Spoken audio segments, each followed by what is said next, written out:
What's up, guys, and welcome back to my channel. My name is Brandon Smith.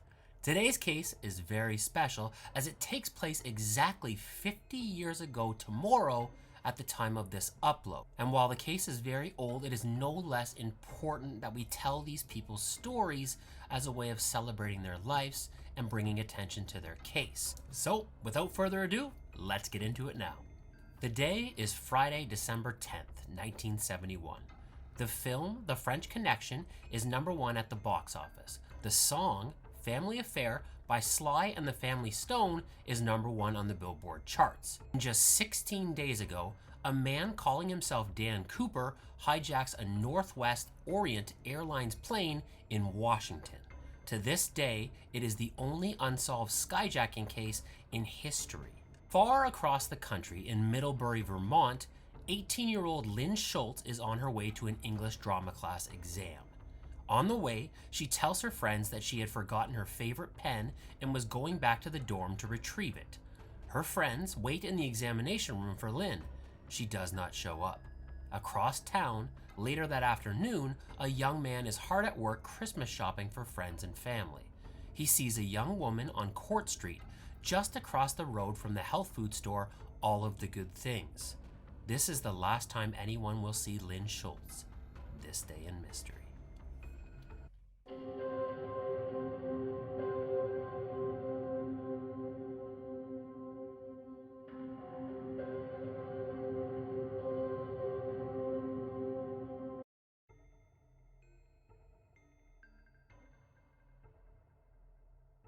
Friday, December 10th in Middlebury, Vermont is a typical early December day.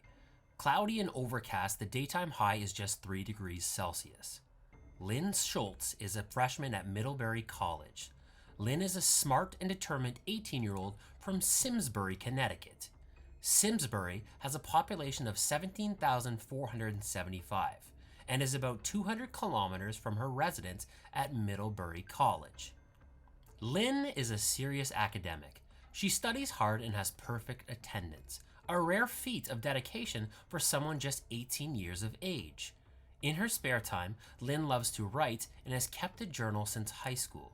It is 12:15 p.m. and Lynne is in downtown Middlebury.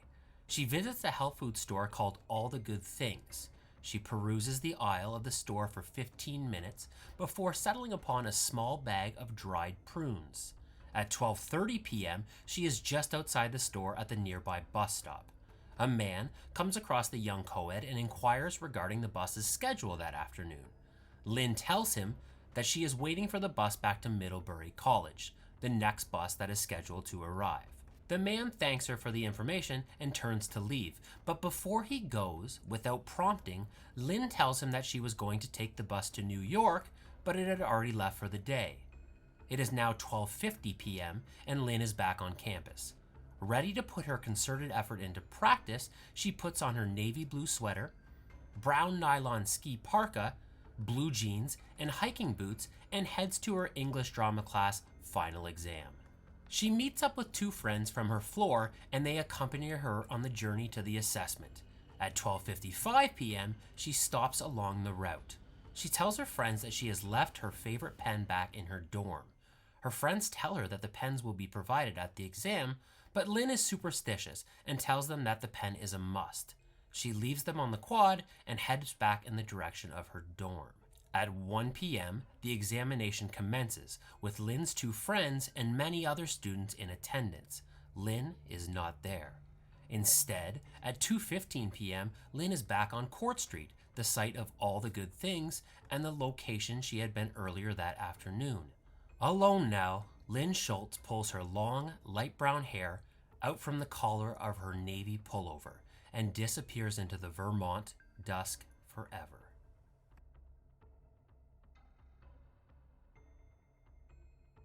When Lynne's friends return from the exam, they rush to her room to find out why she did not attend.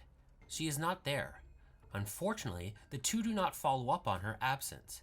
Back in Connecticut, Lynne's family spends the next 6 days trying to get a hold of their loved one. It is without avail, and no one from her family has spoken with Lynne since the evening of December 8th. On December 16th, their concern can no longer be quelled, and they contact the Middlebury Police Department to report Lynne Schulze as missing.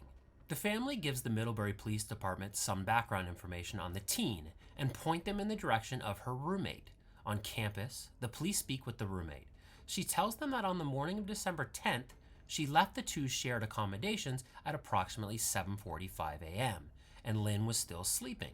She also shows them that all of Lynne's personal belongings remain in the dorm room, including her wallet and identification. Police next track down the two friends with whom Lynne was on the way to her exam. They corroborate their stories, and their description of events can be independently verified by many other students. Finally, they meet with the man who last saw Lynne at 2:15 p.m. He is able to identify her by telling officers what she was wearing that day, and police take his sighting as credible. He tells them that Lynne was alone and didn't appear to be out of sorts in any way.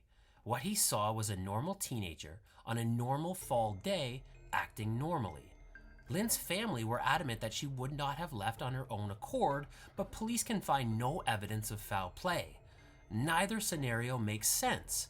Where is Lynne Schulze?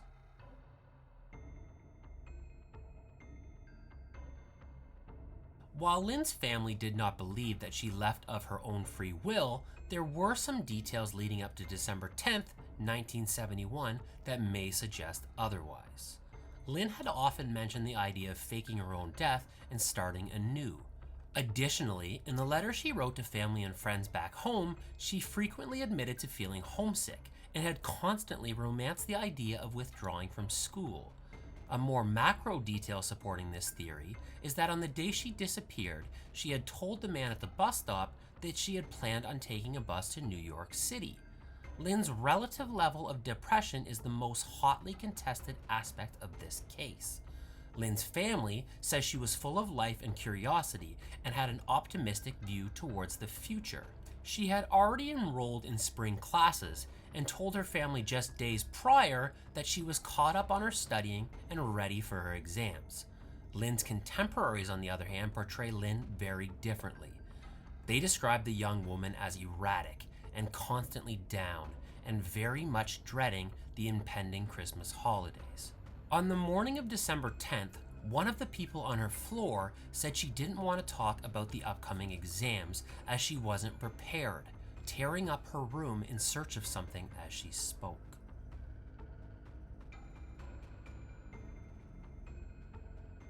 Lynne was last seen just outside of the storefront of a local health food store called All of the Good Things.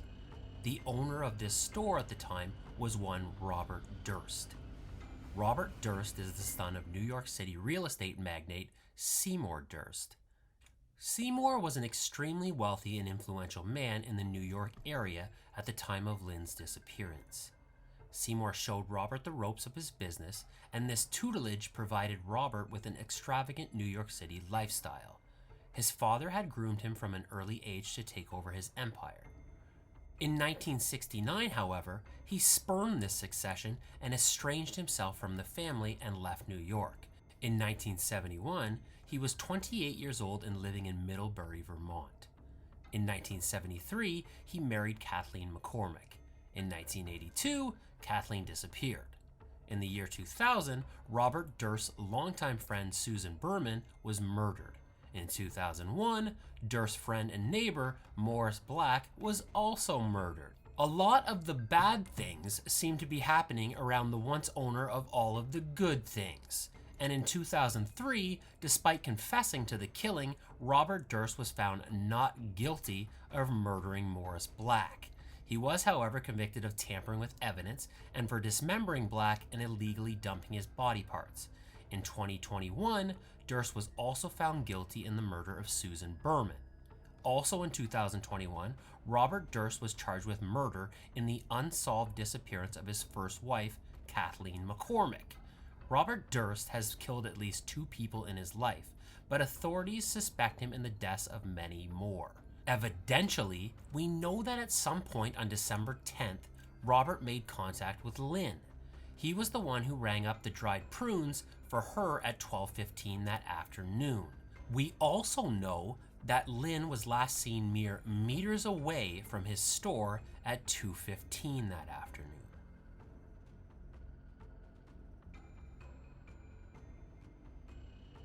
Alright, so what do I think happened? Kill them all, of course. Well, what I think happened is what I think most people think happened, but with a twist. On the afternoon of December 10th, Lynne Schulze is ready for her exam, but she needs just one more thing: some dried prunes to fuel her brain for the upcoming test. She heads to All of the Good Things to satisfy her appetite. At the health food store, she has the serious misfortune of encountering the store's shopkeeper, Robert Durst. The two hit it off famously, and it is a match made in foreboding misery. Lynne already has some serious reservations when it comes to her current life, and without much persuading, Durst convinces her to abandon this life and start anew with him. The two put a plan together, and Lynne returns to campus. There, the story of the forgotten pen allows her to lose her friends and conveniently skip out on the exam.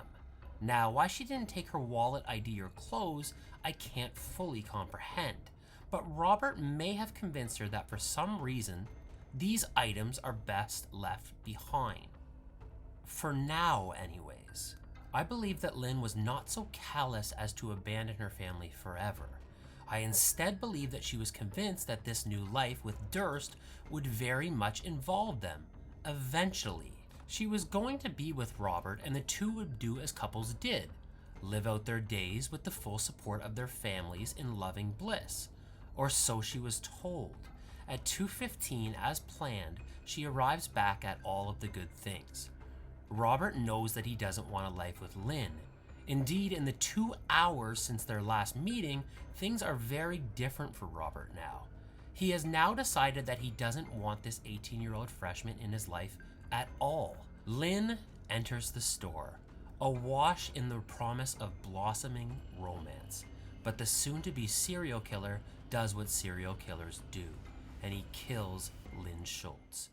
He wraps up the body and takes it deep into the Vermont wilderness. After disposing of Lynne, he stoically drives back into town. A long, extensive métier of murder is just beginning.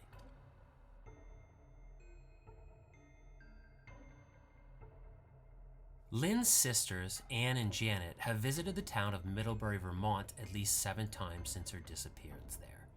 Our main purpose, Anne Schulze says, is to keep our sister's name and story alive. A big piece of this is to encourage anyone who might have information to share it with Middlebury police. Their belief that an unknown individual has information in the disappearance, however, is in direct loggerheads with that of the police. Middlebury Police Chief Robert Van Ness has from the beginning said that he didn't believe Lynne had become the victim of foul play. Instead, he says, "I think this was a young lady who needed some time by herself, and she'll get back in touch with people when she's good and ready." No reward has been offered in the case of Lynne Schulze. Thank you so much for listening to the story of Lynne Schulze. Please like and subscribe. And before I go, please know that you are a wonderful individual who is capable of good. If you are struggling for any reason right now, as a lot of us are, please know that we are in this together and you are here for a reason. Please be kind to yourself and those you come in contact with. I'm Brandon Smith, and I'll see you next time.